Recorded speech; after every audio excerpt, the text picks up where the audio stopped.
네, 정부의 손을 법원이 들어줬다. 뭐냐? 의대 증원 문제 관련해서입니다. 정부 손든 법원 의대 증원 이대로 간다. 올해 대입 의대 증원 법원 허들 넘었다. 의대 증원 이대로 간다. 법원이 집행정지 수용 안 했다. 법원이 뭐에 방점을 뒀다? 필수 지역 의료 회복을 위해서 증원해야 한다. 증원의 필요성에 방점을 뒀다라는 것도 있고요. 한겨레 정부 손을 들어줬다. 한국일보 정부 의료개혁 숨통. 그러니까 모두 뭐 보수 진영, 진보 진영 할 것 없이 오늘 아침 신문은 모두 법원이 의대 증원 예정대로 하게 했다라고 보고 있습니다. 의대 증원 집행정지 신청 뭐였습니까? 의대 교수와 전공의와 수험생과 의대생들이 정부 즉 복지부와 교육부를 상대로 아니 지금 의대 증원 절차를 밟고 있는데 이거 중지해 주세요라고 일단 급하니까 중지해 주세요라고 집행정지 가처분 신청을 한 겁니다. 1심에서는 각하 그러니까 신청할 자격이 안 돼 있다라고 말을 했고요. 근데 어제 항고심에서는 조금 달라졌습니다. 제가 색깔을 이미 달리한 이유가 있습니다. 의대 교수와 전공의와 수험생은 1심 때와 마찬가지로 요거 집행정지를 신청할 자격 자체가 없다라고 봤습니다. 다만 달라진 것은 의대생 부분입니다. 의대생은 이 문제에 있어서 신청할 자격은 있다라고 새롭게 판단을 내렸습니다. 제3자가 아니라 직접 상대방이다라고 본 겁니다. 재학생 신청인들의 원고 적격성이라고 표현하는데요. 이 원고 적격성 자체는 인정을 한 겁니다. 그런데 각하가 아니라 인정은 했지만 이 신청 자체는 받아들이지 않았습니다. 기각했습니다. 그래서 기각 각하라는 조금 모호한 표현이 어제 속보로 떴죠. 자, 그러면 조금 복잡할 수 있으니까 제가 알기 쉽게 어제의 결정을 설명해 드릴게요. 서울고법 기각각하 어떻게 나왔냐? 요지는 이겁니다. 의대생 손해보는 거 맞다. 손해보는 거 맞는데 공공복리가 더 중요하다. 그러니까 정부가 하는 대로 일단 계속 가야 된다.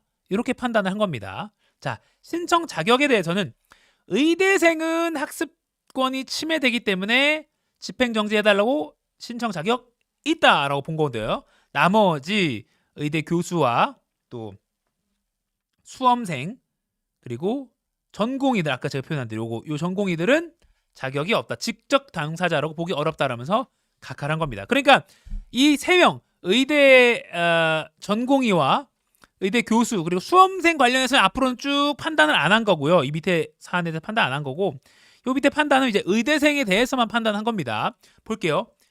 이 가처분 집행정지 가처분에서는 이제 긴급성이 중요합니다.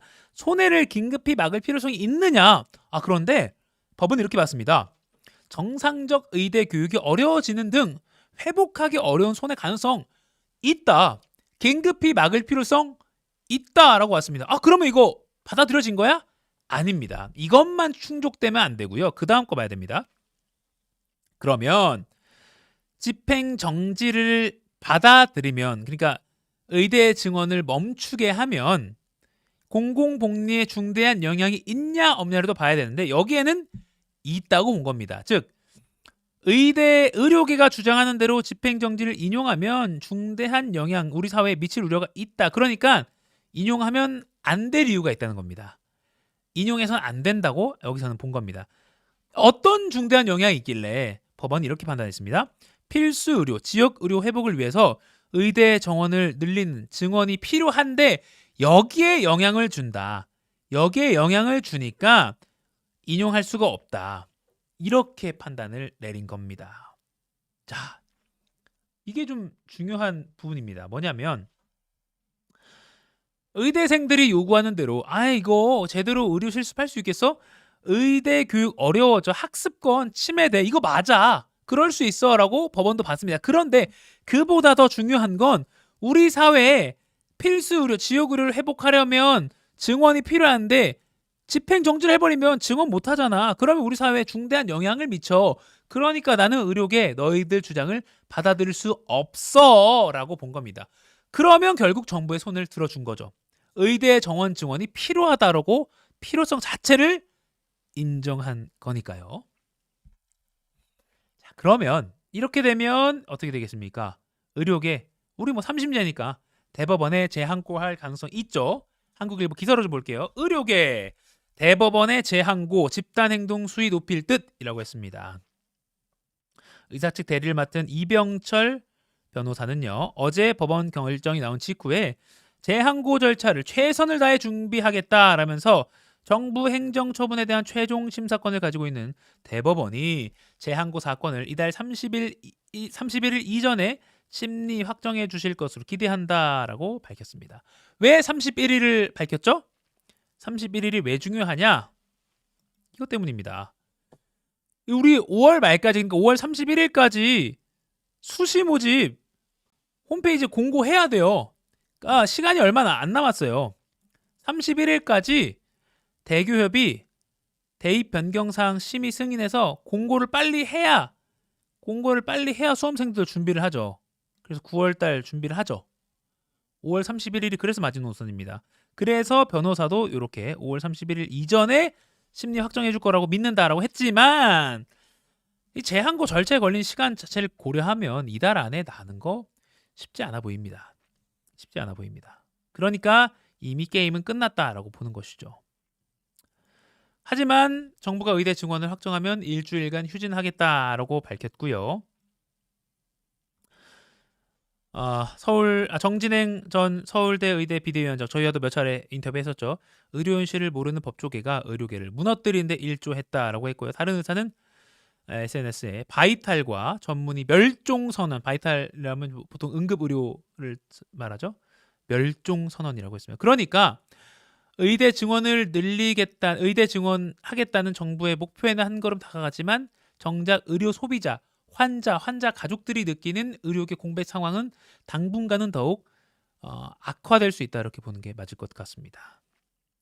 사실 어제 나온 요 가처분 신청 말고 지금 16건이 걸려 있는데 이번을 포함해서 법원이 의사들 손을 들어준 적은 한 번도 없는 상황입니다. 전공의 복귀는 더 요원해진 상황이고요. 더 걱정되는 것은 소아과, 내과, 응급의학과 이런 야간 당직이 많은 분야에서 전공의 공백이 계속되니까 교수들도 피로가 쌓이고 있다, 이런 겁니다. 그러니까 마냥 정부가 한 발 다가갔다 이겼다라고 보기에는 뭔가 찝찝한 상황. 그리고 과연 이런 행정 절차를 법원에 손을 빌릴 수밖에 없는 것이냐. 타협의 여지는 없었을까? 토론 끝에 정부와 의료계가 조금 더 진정성 있게 해결할 수 있는 방법은 없었을까라는 과제는 있는 것이죠. 이렇게 법원의 손에 의해서 우리 마치 어린아이들끼리 싸우면 사과하기 싫은데 이런 것처럼 누군가의 손에 이끌려서 뭔가 이렇게 좀 부자연스럽게 계속 해결되려는 이런 양상은 미봉책에 불과할 수 있다라고 볼 수밖에 없는 것이죠. 자, 이렇게 의료계 이슈까지 좀 짚어봤습니다.